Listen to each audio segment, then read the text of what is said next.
চাচা কেমন আছেন? কেমন আছেন? তো আজকে হাটবার তবুও ব্যবসা ঢিল, কাজ কামের বাজার ভালো নাই নাকি?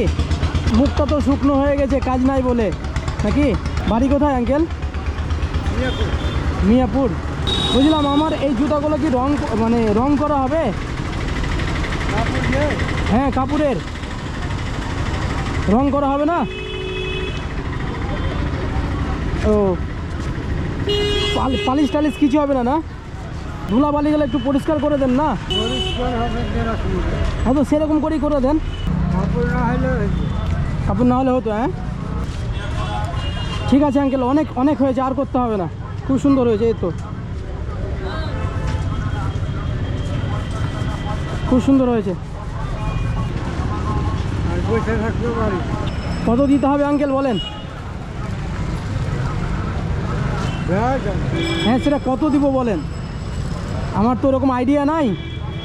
আমি জুতা কিনে এই ফার্স্ট আপনার কাছে পরিষ্কার করালাম, কোনোদিন পরিষ্কার করাইনি। দেখছি শুকনো মুখে বসে আছেন, কাজ কাম নাই, তাহলে আঙ্কেলের কাছে একটু ঘুরে আসি। কত দেয়া লাগবে বলেন? কত দিতে হবে? আচ্ছা, কালি করলে কত নিতেন? কালি করলে 20, আর কালি তো করলাম না, শুধু ধোলা ঝাড়লাম, তাহলে কত দিব? 10 টাকা। আপনি সুন্দর করে ধুলাগুলো ঝেড়ে দিলেন, বুঝলেন? আমি আপনাকে একটা জুতোতে 100 টাকা করে দিব, ঠিক আছে?